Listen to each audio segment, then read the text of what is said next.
Hello and welcome to calculus IAS. ये lecture 4 है, history BPSC PYQ का।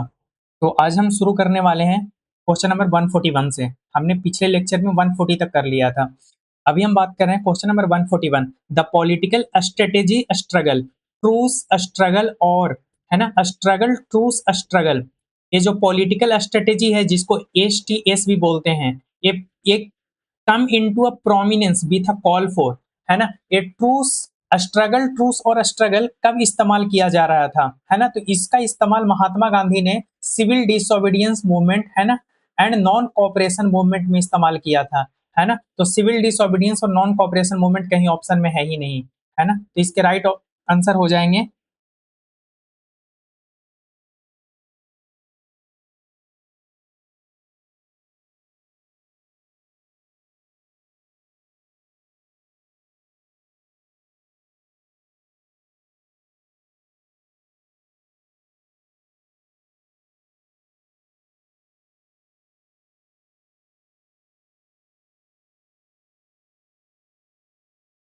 तो ऑप्शन नंबर डी में खिलाफत इशू नहीं था, है ना। यहाँ पे था none of the above, none of the above. इसके राइट आंसर होंगे option number D, none of the above. 142, during the quit India movement parallel national government was established at a many place, which of the following is not correctly match, है ना। तो इसमें correctly match कौन सा नहीं है, तो रैयती सरकार जो है ये पैरेलल मैच नहीं है। तो क्यों नहीं पैरेलल मैच है, तो parallel national government emerge in a place like the Satara, Satara में पैरेलल गवर्नमेंट चला था। प्रजामंडल उड़ीसा में चला था, तालचेर में। एंड द जतीय सरकार ये कहाँ चला था, तामलुक बंगाल में चला था। तो इस हिसाब से B C and D parallel government चला था क्विट इंडिया मूवमेंट के टाइम में। लेकिन खेड़ा में रियती सरकार नाम का कोई पैरेलल गवर्नमेंट नहीं था। तो इस हिसाब से हमारे इसके राइट आंसर हो जाएंगे option number A. Question number 143, what was the chief economic foundation of the triangular commerce between India, China and the England, है ना।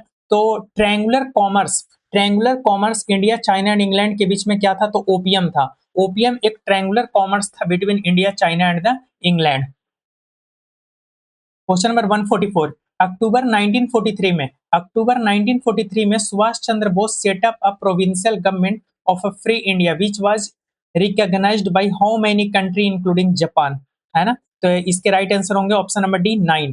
तो बोला जा रहा है कि अक्टूबर 1943 में सुभाष चंद्र बोस ने एक provincial government of a free India set up किया, which was recognised by how many country. तो कितने कंट्री ने इसको रिकॉग्नाइज किया था, तो right answer goes to the total 9 country ने इसको रिकॉग्नाइज किया था। जापान, जर्मनी, इटली वगैरह ने इसको रिकॉग्नाइज किया था सुभाष चंद्र बोस के द्वारा, जो provisional government of free India set up किया गया था, है ना। इसको अर्जी मुहम्मद ए Azad Hind provincial government of free India भी बोला जाता था, जो कि 21 अक्टूबर 1943 को सुभाष चंद्र बोस के द्वारा सेटअप किया गया था।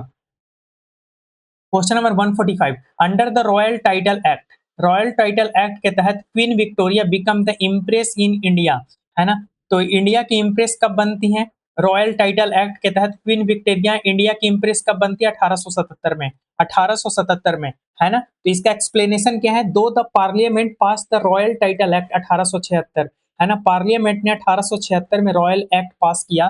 Queen Victoria officially assume the title, उसके बाद क्वीन विक्टोरिया को एक टाइटल दे दिया जाता है, Kaisar Hind empress of India, at the grand imperial Delhi Durbar held in 1 January 1877। Question number 146, ये बिहार हिस्ट्री एंड कल्चर के सवाल हैं। 146 बोला जा रहा है, to highlight the hardship faced by the peasant के द्वारा जो हार्डशिप फेस किया जा रहा था, Sahajanand Saraswati publish which newspaper, है ना। शाहजानंद सरस्वती ने कौन सा ऐसा न्यूज़पेपर बनाया था जिसमें कि पीजेंट के द्वारा जो हार्डशिप फेस किया जा रहा था उसको हाईलाइट किया गया था। तो न्यूज़पेपर का नाम क्या था, है ना। तो न्यूज़पेपर का नाम है हुंकार, है ना। एक वीकली जर्नल होता था जिसका नाम था हुंकार। तो ये भी हुंकार इसमें है नहीं, तो निर्बल सेवक के जगह पे none of the above, none of the above. तो राइट आंसर कौन से होंगे, नन ऑफ द एबव। पर राइट आंसर कौन से है, शाहजानंद सरस्वती ने कौन सा न्यूज़पेपर चलाया था, उस न्यूज़पेपर का नाम था हुंकार। HUNKAR, हुंकार, है ना, Hunkar from a Patna to vocalize agrarian distress. Question number 147, who was the president of Indian national Congress at Patna session held in 1912? 1912 में जो पटना सेशन हुए थे उसके प्रेसिडेंट कौन थे? तो right answer goes to the doctor R N Mudholkar. R N Mudholkar was the president of Indian national Congress session at Patna held in 1912। तो 27th annual session of the Indian national Congress held at the Bankipur Patna कब हुआ था? 1912 में। Was presided over by the Raghunath, है ना, Narasimha Mudholkar, R N Mudholkar, है ना, are N Madholkar. इनका पूरा नाम क्या है आर एन मधोलकर का? Raghunath Narasimha Mudholkar. Question number 148, the book title of the British policy, है ना, गरीब हिंदुस्तान, एक किताब है जिस किताब का नाम है, टाइटल है British policy Garib Hindustan, was banned in Bihar in 1930 by the British, is written by the, एक किताब लिखा गया था, option number D, Sheikh Miyan Jan के द्वारा, है ना, शेख मियां जान के द्वारा, शेख मियां जान के द्वारा एक किताब लिखा गया था, शेख मियां जान के द्वारा एक किताब लिखा गया था, है ना। तो नेशनलिस्ट ट्रैक बुक टाइटल गरीब हिंदुस्तान विच vehemently criticized the colonial economic drain was authored by the Sheikh Mia Jan।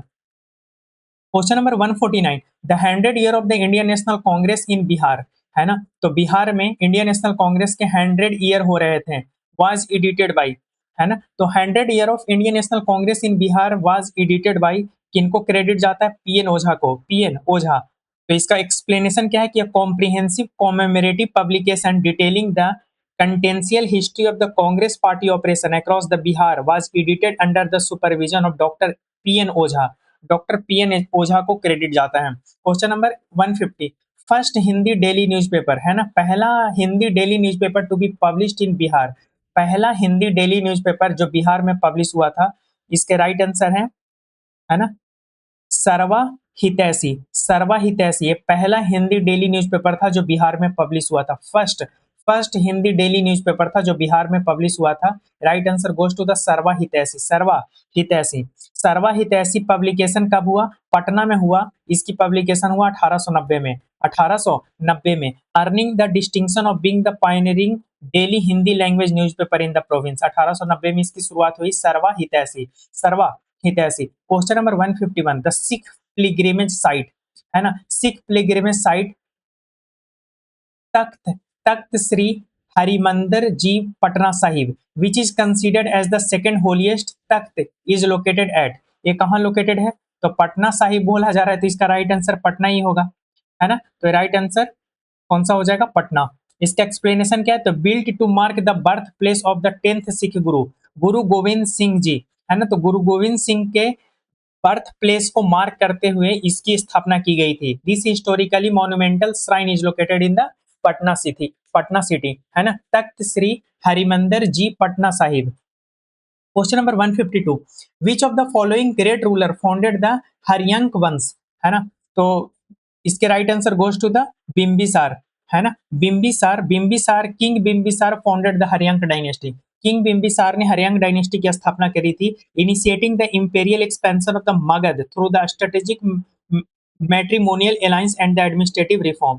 Question number 153, when did the new province Bihar come into force during the British rule, है ना, British rule के कौन से ऐसे समय में Bihar come into force, new province Bihar come into force, तो इसका मंथ भी याद रखेंगे, अप्रैल 1912, है ना, दोनों 1912 है, पर एक मार्च है, एक दूसरा अप्रैल है, यानी कि इसका राइट आंसर होगा अप्रैल 1912 में, है ना। 1 अप्रैल 1912 को, 1 अप्रैल 1912 को, है ना, बॉम्बे से सेपरेट करके बिहार को बनाया गया था, सॉरी बंगाल से सेपरेट करके बिहार को बनाया गया था, बंगाल से सेपरेट करके बिहार को बनाया गया था। Question number 154, which dynasty ruled Magadh after the Shishunaga dynasty, Shishunaga dynasty के बाद मगध को रूल करने वाला डायनेस्टी कौन था? नंदा, है ना, तो शिशुनाग के बाद कौन सा डायनेस्टी है? तो नंदा डायनेस्टी, नंदा डायनेस्टी, तो नंदा वंश, नंदा वंश। नेक्स्ट है 71st बीपीएससी, 71st बीपीएससी के सारे सवाल अब देखते हैं। तो सबसे पहले ancient and medieval Indian history के जो सवाल हैं वो देखते हैं। क्वेश्चन नंबर 155, तो मैच लिस्ट 1 एंड लिस्ट 2, एक तरफ लिस्ट 1 है, दूसरे तरफ लिस्ट 2 है, तो लिस्ट 1 एंड लिस्ट 2 को मैच करते हैं, है ना। तो करना सुरवर्णा, Karnasuvarna, Karnasuvarna related to the West Bengal, Karnasuvarna related to the West Bengal, तो पहला का आंसर हो जाएगा 3। प्रयाग ज्योतिष लिंक टू द असम, यानी कि बी का 4। Girnar is related to the Gujarat, option 2 है ना। Pratishthan is related to the Maharashtra, 1 है ना। तो ये कुछ प्लेस हैं एंशिएंट इंडिया के, और आज के प्रेजेंट डे में वो कहाँ लोकेटेड है। तो करना सुवर्णा कहाँ लोकेटेड है, तो वेस्ट बंगाल में है। प्रग ज्योतिष असम में है। गिरनार गुजरात में है। प्रतिष्ठान महाराष्ट्र में है। तो 3 4 2 1, 3 4 2 1, यानी कि right answer option number B. Right answer option number B. Question number 156, which of the following is not related to the Rigvedic period, है ना। तो इसमें से कौन सा ऐसा है जो ऋग्वेदिक पीरियड से रिलेटेड नहीं है, ऋग्वेदिक पीरियड से रिलेटेड नहीं है।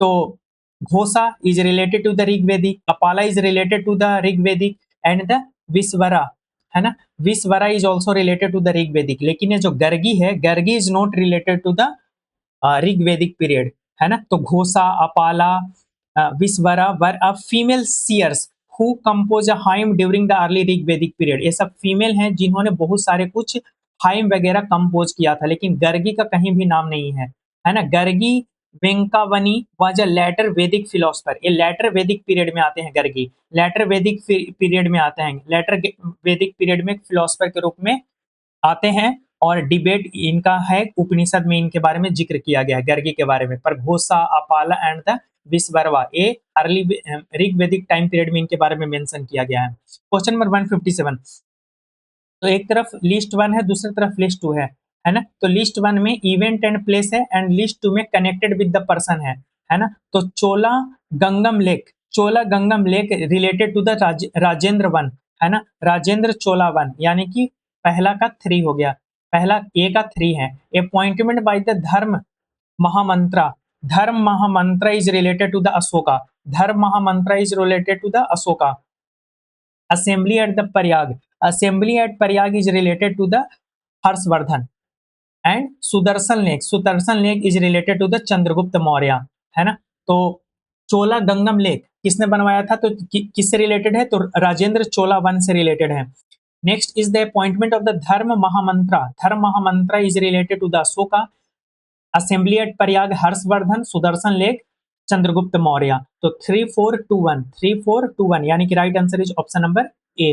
Question number 158, who among of the following ruler ruled the maximum period, है ना। कौन सा ऐसा रूलर है जो सबसे ज्यादा रूल किया था, तो right answer goes to the option number C, Bahlol Lodi. Bahlol Lodi ने सबसे ज्यादा रूल किया था, लगभग 38 साल तक। अलाउद्दीन खिलजी तो बहुत कम तक रूल किया, मोहम्मद बिन तुगलक ने भी कम किया, बलबन ने भी कम किया। बलबन ने ऐसे किया था, अच्छा खासा किया था। इसने सही पूछो तो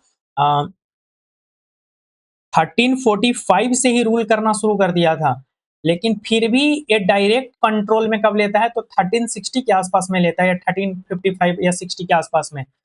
लेकिन बहलोल लोदी ने डायरेक्टली रूल किया है लगभग 38 साल, कब से कब तक लेकर के 1451 से लेकर के 1489 तक, है ना। 1451 से लेकर के 1489 सी, मतलब दोनों सी में ही है। 1451 सी से लेकर के 1489 तक, यानी कि टोटल 38 साल तक रूल किया है बहलोल लोदी ने। बहलोल लोदी जो था वो दिल्ली सल्तनत का एक रूलर था, है ना, दिल्ली सल्तनत में लोदी डायनेस्टी का। Question number 159, consider the following dynasty of the ancient India. Ancient India के डायनेस्टी को लेकर के हमें क्रोनोलॉजिकल ऑर्डर बताना है। Sunga dynasty, Maurya, Kushan and the कानवा, है ना। तो मौर्य सबसे पहले आएगा, है ना। मौर्य सबसे पहले 1 नंबर पे आएगा।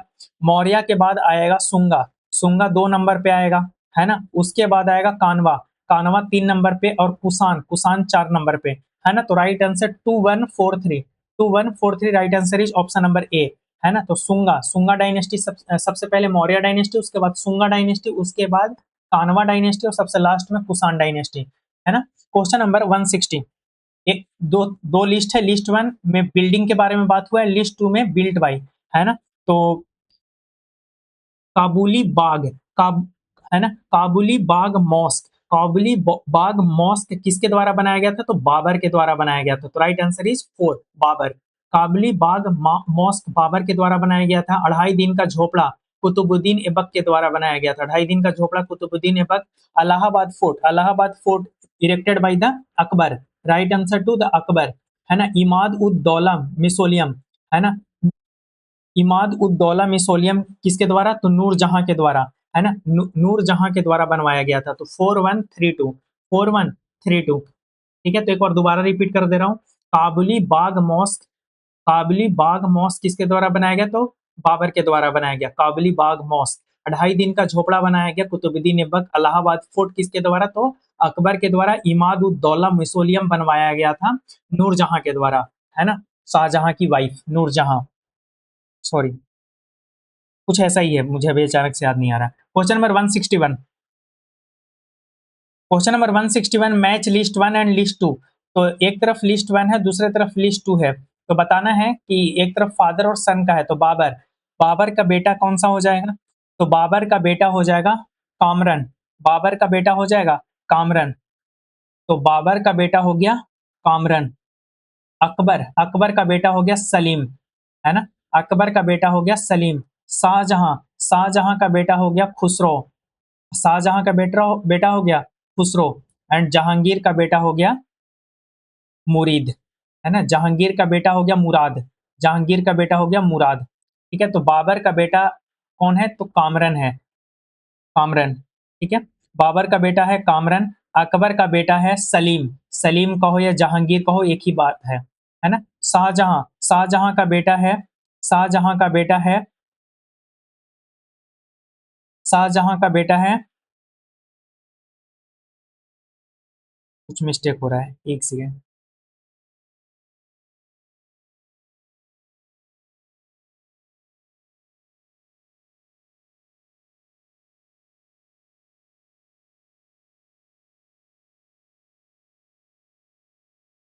1, हाँ। तो शाहजहां का बेटा कौन सा हो जाएगा? खुसरो हो जाएगा। एंड जहांगीर का बेटा हो जाएगा मुराद। तो ऑप्शन नंबर सी। नेक्स्ट है question number 162, which Buddhist council was not held in the Bihar. कौन सा ऐसा बुद्धिस्ट काउंसिल था जो बिहार में नहीं हो रहा था? फोर्थ बुद्धिस्ट बुद्धिस्ट काउंसिल, ये कहाँ हुआ था? तो ये कश्मीर में हुआ था, है ना। कश्मीर में हुआ था, कनिष्क ने करवाया था। Question number 163, who among of the following was not the Acharya in the Nalanda विश्वविद्यालय, है ना। नालंदा विश्वविद्यालय में कौन आचार्य नहीं थे? कौटिल्य आनंद नालंदा विश्वविद्यालय में कभी आचार्य के रूप में काम नहीं किए थे, है ना। तो कौटिल्य जो थे इन नालंदा विश्वविद्यालय में कभी काम नहीं किए थे। और नालंदा विश्वविद्यालय किसने बनवाया था? वैसे भी गुप्ता ने बनवाया था। तो गुप्ता ने बनवाया, मौर्य कब के आके खत्म हो गया। कौटिल्य तो मौर्यन टाइम पीरियड में थे ना। तो जब कौटिल्य का समय चल रहा था उस टाइम नालंदा विश्वविद्यालय एग्जिस्ट ही नहीं करता था, है ना। क्वेश्चन नंबर 164, ये modern Indian history and freedom struggle से रिलेटेड क्वेश्चन है। Question number 164, which Indian leader for the first time use the safety valve theory to attack the moderate in the Congress, है ना। लाला लाजपत राय, लाला लाजपत राय ने safety valve theory का इस्तेमाल किया 1916 में, ताकि ये मॉडरेट के ऊपर में अटैक कर सके, है ना। Question number 165, in which viceroy was a bomb thrown on the occasion of the state entry into a Delhi. कौन सा ऐसा वॉयसरॉय था? Which viceroy was a bomb thrown on the occasion of his state into Delhi, है ना। तो कौन सा viceroy था जिसके टाइम पीरियड में बॉम्ब थ्रो किया गया था? तो right answer goes to the lord Hardinge, है ना, Lord Hardinge, option number C. तो revolutionary like Rash Behari Bose threw a bomb at the viceroy lord Hardinge in 1912, है ना। 1912 में लॉर्ड हेडिंग पे बॉम्ब फेंका गया during the ceremonial process and entering a new capital at the Chandni Chowk Delhi. Delhi Lahore conspiracy case के नाम से भी इसको जाना जाता है ना। किन्होंने फेंका था? तो रास बिहारी बोस ने। Question number 166, who who got an opportunity to become a professor of Indian philosophy in the University of California in 1911, है ना। तो हरदयाल, है ना, हरदयाल को ये अपॉर्चुनिटी दिया जाता है कि आप Indian philosophy, professor of Indian philosophy in the university of California में आप बन सकते हैं जब प्रोफेसर। तो लाला हरदयाल, है ना, Lala Hardayal, a brilliant intellectual revolutionary who later founded the Ghadar party. briefly served as a lecturer professor in the Indian philosophy at a Standard and the University of California in around 1911.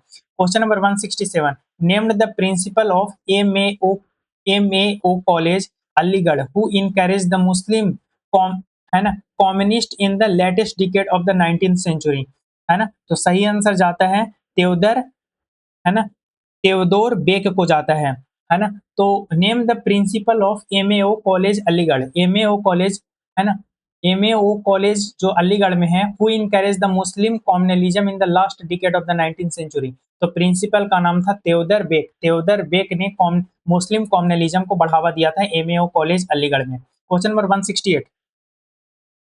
The young India एक nationalist paper था, किनके द्वारा start किया गया था। Young India newspaper was started by the Mahatma Gandhi, है ना, महात्मा गांधी के द्वारा इसको स्टार्ट किया गया था। कब स्टार्ट किया गया था? 1919 में। चला कब तक? 1919 से लेकर के 1931 तक, 1919 से लेकर के 1931 तक। Question number 169। Which commission assented the discontent in the all political group and the party for not associating any Indian member in it, है ना। कौन सा ऐसा कमीशन था जिसमें कि किसी भी इंडियन मेंबर को नहीं ले जाने की वजह से डिसकंटेंट हुआ था? तो right answer goes to the Simon commission. Simon commission कब आया था? 1927 में। साइमन कमीशन 1927 में अपॉइंट किया गया, 1927 में, है ना। लैंड किया इंडिया में 1928 में, है ना। Question number 170। Who assumed the command of the Indian national army and give the famous battle Delhi चलो, है ना, चलो दिल्ली। ये किनके द्वारा बोला गया था चलो दिल्ली? सुभाष चंद्र बोस के द्वारा, है ना, सुभाष चंद्र बोस के द्वारा बोला गया था। तो Netaji Subhash Chandra Bose took command of the Indian national army, Azad Hind Fauj in the Singapore, कब लिया था? 1943 में। And delivered is famous motivational call, चलो दिल्ली, दिल्ली चलो नहीं, चलो दिल्ली। चलो दिल्ली किनके द्वारा बोला गया था? सुभाष चंद्र बोस के द्वारा, to launch the military campaign. Question number 171। We shall either free India or die in the attempt, है ना, चाहे हम इंडिया को फ्री करवा ले या फिर अटेम्प्ट करने में अपनी जान दे दें। ये किनके द्वारा कहा गया था? तो ए महात्मा गांधी के द्वारा कहा गया था। Option number B, Mahatma Gandhi के द्वारा कहा गया था। क्विट इंडिया मूवमेंट जब 1942 में हो रहा था तब यह स्टेटमेंट दिया गया था। Question number 142। Who raise the cry divide and quit, है ना, डिवाइड एंड क्विट स्लोगन किनके द्वारा दिया गया था? तो मोहम्मद अली जिन्ना के द्वारा दिया गया था, डिवाइड एंड क्विट, है ना। तो at the Karachi session of the all India Muslim league in December 1943, Karachi session 1943 में जो हो रहा था, मोहम्मद अली जिन्ना ने काउंटर स्लोगन दिया, divide and quit against the Congress party demand the British to quit India, है ना। तो इन्होंने, मोहम्मद अली जिन्ना ने स्लोगन दिया था डिवाइड एंड क्विट, है ना, किसके अगेंस्ट में दिया था? तो कांग्रेस पार्टी ने क्विट इंडिया का स्लोगन दिया था, तो उसके अगेंस्ट में इन्होंने डिवाइड एंड क्विट का दिया था, है ना, कि छोड़ो और प्लस हमें डिवाइड भी करके पाकिस्तान एक अलग, है ना, अलग कंट्री दो। Question number 143। Which act provided for the partition of India into a new dominion, India and Pakistan, India and Pakistan के जो अलग अलग बनाए जाएंगे, किस एक्ट के तहत कहा गया था? तो इंडियन इंडिपेंडेंस एक्ट 1947 के तहत बात बोली गई थी। इंडियन इंडिपेंडेंस एक्ट 1947 के तहत बोला गया कि इंडिया एंड पाकिस्तान दो सेपरेट स्टेट बनाए जाएंगे, दो सेपरेट डोमिनियन बनाए जाएंगे। Question number 174। Which one of the following is not written by the Tulsidas, Tulsidas के द्वारा इसमें से क्या नहीं लिखा गया था? है ना, Sahitya Lahari, Sahitya Lahari was not written by the Tulsidas. बाकी Gitavali, Vinay Patrika and Kavitavali, Gitavali, Kavitavali, Vinay Patrika, these all were written by the Tulsidas. लेकिन Sahitya Lahari was not written by the Tulsidas, it was written by the Surdas, है ना। ये किनके द्वारा लिखा गया था साहित्य लहरी? तो Sahitya Lahari was written by the Surdas. Question number 175। Which one of the following is not correctly match, इसमें से कौन सा ऐसा है जो करेक्टली मैच नहीं है ना। तो बताना है इसमें कितने हैं जो करेक्टली मैच नहीं है, कौन सा ऐसा है? तो James Augustus Hicky, James Augustus Hicky जो कलकत्ता क्रॉनिकल के साथ में मैच किया गया, एक गलत मैच है। कैसे? James Augustus Hicky is famously known for editing the India's first newspaper the Bengal gazette, है ना। ये जेम्स अगस्टस हिकी जो है बंगाल गैजेट के साथ लिंक है ना। इनका इन्होंने एडिटिंग किया था 1780 में। The Calcutta chronicle was establish later other publisher, Calcutta chronicle से कोई लेना देना नहीं है जेम्स अगस्टस हिकी का। जेम्स अगस्टस हिकी का किसी के साथ लेना देना भी है तो उसका नाम है उस न्यूज़पेपर का बंगाल गैजेट। है ना, बंगाल गैजेट के साथ में, है ना। Dayanand Saraswati is related with the Satyarth Prakash, है ना। Ramaswamy Naicker is related to the justice party, Jyotiba Phule is related to the Satya Shodhak Samaj. Question number 176, which of the following statement about the Subhash Chandra Bose are correct. Subhash Chandra Bose के रिस्पेक्ट में कितने स्टेटमेंट सही है? सुभाष चंद्र बोस के रिस्पेक्ट में कौन कौन सा स्टेटमेंट सही है? तो दूसरा और तीसरा स्टेटमेंट सही है, बाकी पहला स्टेटमेंट गलत है। He was elected president of the Indian national Congress at the Tripuri session in 1938, है ना। Subhash Chandra Bose he was elected president, ये स्टेटमेंट गलत हो जाएगा, है ना। क्यों गलत क्यों है? क्योंकि Netaji was elected president at the Haripura session in the 1938। Haripura session में इनको इलेक्ट किया गया था, ना कि त्रिपुरी सेशन में। हरिपुरा सेशन था 1938 का, ये त्रिपुरी सेशन की जगह पे क्या होना चाहिए था? हरिपुरी सेशन, है ना, Haripuri session, Haripura session. Statement 2, he escape from the home internment in January 1941, है ना। इनको हाउस अरेस्ट में रखा गया था, तो ये बात सही है। और उससे भाग के चले जाते हैं, जर्मनी जाते हैं, रसिया जाते हैं, मतलब यूएसएसआर, रसिया, अफगानिस्तान होते हुए। तीन, ऑन अक्टूबर 21 1943, 21 अक्टूबर 1943 को he constituted the provincial government of India in the Singapore. एकदम सही बात है, 21 अक्टूबर 1943 को इन्होंने प्रोविंशियल गवर्नमेंट ऑफ इंडिया बनाया सिंगापुर में, है ना। तो दूसरा और तीसरा स्टेटमेंट सही है, यानी कि option number B. Question number 177, consider the following event of the modern Indian history. तो मॉडर्न इंडियन हिस्ट्री के रिस्पेक्ट में कितने स्टेटमेंट सही है? मॉडर्न इंडियन हिस्ट्री के रिस्पेक्ट में क्रोनोलॉजिकली ऑर्डर में इसको अरेंज करना है। तो सबसे पहले इसमें क्या होता है? Battle of Wandiwash. Battle of Wandiwash कब होते हैं? 1760 में होते हैं। बैटल ऑफ वॉन्डी बॉस 1760 में होते हैं। राजा नंद कुमार को जो डेथ सेंटेंस दिया गया था वो कब दिया गया था? 1775 में दिया गया था, है ना। डेथ सेंटेंस टू द राजा नंद कुमार 1775 में दिया गया था। उसके बाद ट्रीटी ऑफ सालाबाई कब होता है? 1782 में। ट्रीटी ऑफ सालाबाई 1782 में, और डेथ ऑफ टीपू सुल्तान 1799 में। 1799 में। तो सबसे पहले बैटल ऑफ वॉन्डी बॉस हुआ 1760 में, यानी कि सबसे पहले तो 3 आएगा, यानी कि बी या डी में से कोई हो सकता है। उसके बाद death of sentence to Raja Nand, यानी कि इस हिसाब से option number B, option number B. Next है क्वेश्चन नंबर 178, ये बिहार हिस्ट्री एंड कल्चर से सवाल है। Which congress leader visited Bihar in 1918 in order to strengthen the activity of the home rule league, है ना। होम रूल लीग को strengthen करने के लिए कौन सा लीडर बिहार में विजिट किया था? तो right answer goes to the Annie Besant. Annie Besant ने 1918 में होम रूल लीग एक्टिविटी को स्ट्रेंथन करने के लिए बिहार में आई थी, है ना। Question number 179, Champaran agrarian committee. Champaran agrarian committee was appointed in agreement with. Champaran agrarian committee appoint किया गया था किनके एग्रीमेंट के बाद? Champaran agrarian committee, Champaran agrarian committee, है ना। तो चंपारण एग्रेरियन कमेटी में एक तरफ तो थे लेफ्टिनेंट गवर्नर ऑफ बिहार, है ना।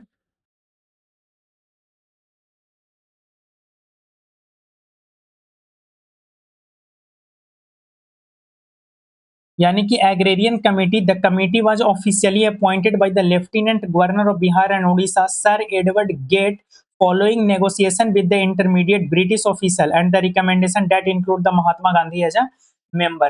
तो महात्मा गांधी एक तरफ तो थे, है ना, महात्मा गांधी एक तरफ थे, और दूसरी तरफ कौन थे? तो इंडियन गवर्नमेंट, है ना। तो ऑप्शन नंबर है Indian government and the Mahatma Gandhi. Question number 180, who was the prominent leader of the किसान सभा मूवमेंट इन बिहार। तो किसान सभा मूवमेंट के प्रोमिनेंट लीडर कौन थे? Sahajanand Saraswati. Sahajanand Saraswati was a prominent leader of the किसान सभा मूवमेंट। किसान सभा मूवमेंट कब चलाई गई थी? 1929 में। 1929 में किसान सभा मूवमेंट चलाई गई थी। तो प्रोमिनेंट लीडर ऑफ बिहार कौन थे? Sahajanand Saraswati, Sahajanand Saraswati. Question number 181, who was murdered while hoisting a national flag under the area of the Baikom police station. तो बैकोम पुलिस स्टेशन में फ्लैग होस्टिंग करते टाइम किनको मार दिया गया था, है ना? Who was murdered? तो right answer goes to the Ram Narayan, Ram Narayan of the Baikarampur. Ram Narayan of the Baikarampur को मर्डर कर दिया गया था while hoisting the national flag under the area of the Baikram police station, है ना। तो बैकरम से बैकरम तो हो गया सीधा सीधी, तो Ram Narayan of the Baikarampur. Question number 182, who become the chief minister of Bihar in March 1939। March 1939 में बिहार के चीफ मिनिस्टर कौन बनते हैं, है ना? बिहार के चीफ मिनिस्टर कौन बनते हैं? तो श्री कृष्ण सिंह बनते हैं, है ना। Shri Krishna Singh become the chief minister of Bihar, है ना। Question number 183, who among of the following newspaper of Bihar which was first to get publish? तो कौन सा ऐसा न्यूज़पेपर था बिहार का जो सबसे पहली बार पब्लिश हुआ था? ये सवाल रिपीट हो रहा है ना। तो हेराल्ड, हेराल्ड जो किताब था, बिहार हेराल्ड, ये पहली बार न्यूज़पेपर जो था जो पब्लिश हुआ था 1874 में, 1874 में। क्वेश्चन नंबर 184, एक तरफ लिस्ट वन है, दूसरी तरफ लिस्ट टू है। लिस्ट वन में सत्याग्रह है, लिस्ट टू में रिलेटेड पर्सन है। चंपारण सत्याग्रह, चंपारण सत्याग्रह, चंपारण सत्याग्रह किन से रिलेटेड है? Champaran Satyagraha is related to the Rajendra Prasad, है ना। चंपारण सत्याग्रह किन से रिलेटेड है? राजेंद्र प्रसाद से। आजाद Dastak, Azad Dastak is related to the Jayaprakash Narayan, है ना। Azad Dastak is related to the Jayaprakash Narayan. Individual Satyagraha in Bihar, individual Satyagraha in Bihar related to the Shyam Narayan, Shyam Narayan Singh, है ना, श्याम नारायण सिंह। एंड किसान सभा बिहार ये related to the Swami Sahajanand Saraswati, Swami Sahajanand Saraswati. ये राइट आंसर 3, 4123, 4123, यानी कि ऑप्शन नंबर डी। एक बार दोबारा रिपीट कर रहा हूं, क्या है? Champaran Satyagraha, Champaran Satyagraha is related to the Rajendra Prasad. Azad Dastak Dasta, Azad Dasta is related to the Jayaprakash Narayan. Individual Satyagraha in Bihar 1940 related to the Shyam Narayan Singh. And Kisan Sabha related to the Sahajanand Saraswati. Question number 185, ये लास्ट सवाल है। In which year the Nalanda university was री एस्टेब्लिश इन बिहार, है ना, 2014 में, है ना। तो modern Nalanda university establish via the act of the parliament following the international agreement officially commence the first academic session in September 2014 at the Rajgir. नहीं नहीं, कुछ गलत है। नालंदा यूनिवर्सिटी वाज री एस्टेब्लिश इन बिहार, ये तो यहाँ पे एकेडमिक सेशन ना 2014 में शुरू हुआ, है ना। तो मेरे अनुसार से 2008 इसका राइट आंसर होना चाहिए। इसको एक बार चेक कर लेना ऐसे। चलो तो फिर यही है। तो यहाँ पे हमारे पूरे बीपीएससी के सारे पीवाईक्यू कंप्लीट होते हैं पिछले 5 साल के, है ना। तो आप इसको देखो, रिवाइज करो। बाकी हम फिर पॉलिटी का पीवाईक्यू लाएंगे, फिर उसके बाद हिस्ट्री, उसके बाद इकोनॉमिक्स का, ज्योग्राफी का, है ना। तो मिलते हैं नेक्स्ट लेक्चर में। जय हिंद।